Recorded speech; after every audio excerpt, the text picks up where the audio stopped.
Since ang confidential fund po ay public fund, so kailangan pong ma-properly account. So kailangan nilang i-liquidate properly and completely yung kanilang cash advances from the confidential fund. So ang sinasabi mo, at nasa rationality ng joint circular.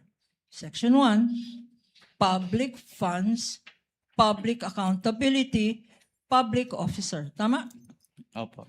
Allowed ba itong accrual method of accounting sa pag-evaluate ng confidential funds? No ma'am, kasi kailangan po talagang binayaran yung expenses po. Okay. So hindi pwedeng accrual, parang lista. Opo, Tama? hindi po pwedeng lista. Hindi pwedeng lista-lista. Kung binayaran, dapat. Since based on the documents po, may mga deficiencies pa rin po na noted. So it can be inferred na hindi strong yung kanilang internal control. Okay. Anong mga deficiencies na na-notice mo?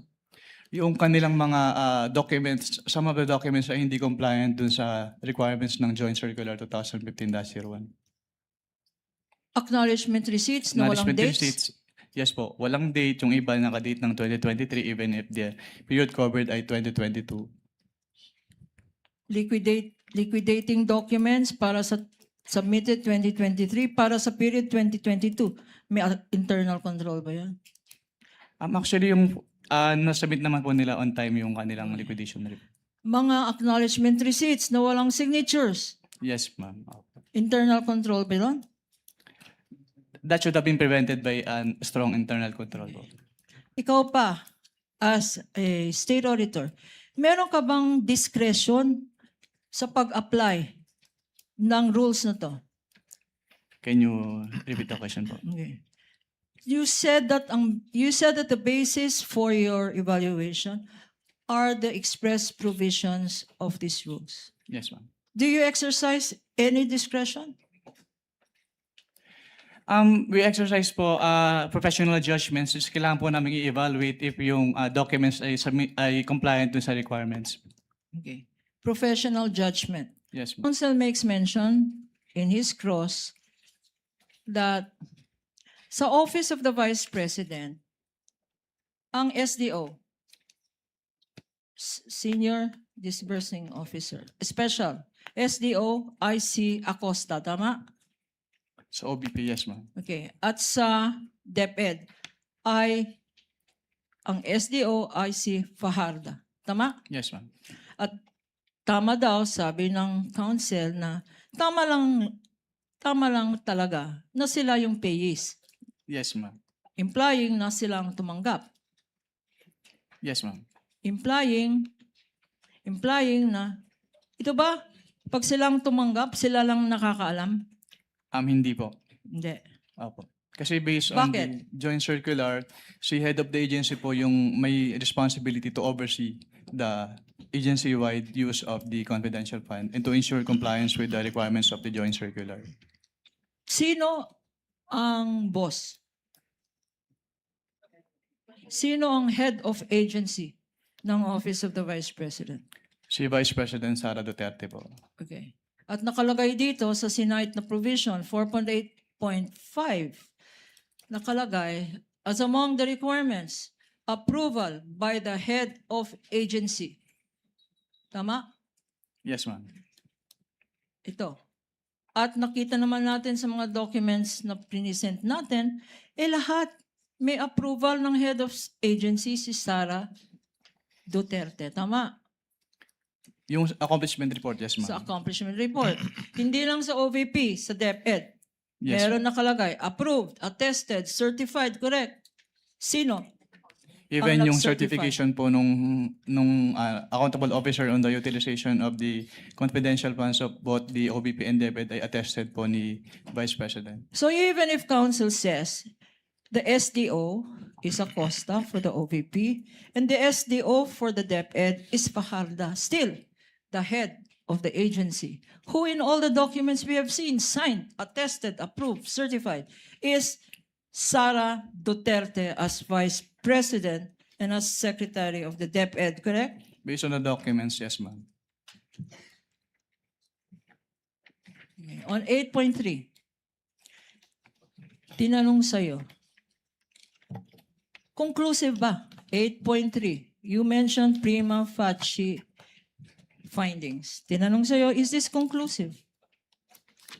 Hindi po. It is prima facie po. Pero miski na prima facie findings, meron bang presumption? Is there a presumption of innocency?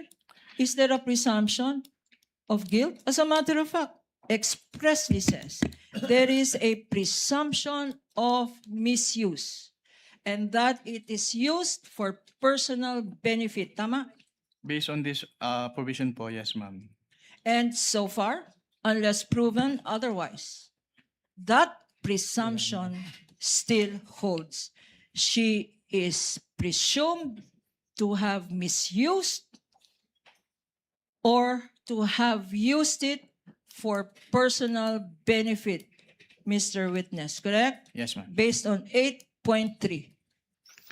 We have a clear here po. Date of issue, December 22, 2014. Yes po, nasa ikaw na po. Tama po ba? Mm. At hindi po si Vice President Sara Duterte ang Vice President ng mga panahon na yun. Tama po ba? Yes po. Pero na-liquidate po ba yan?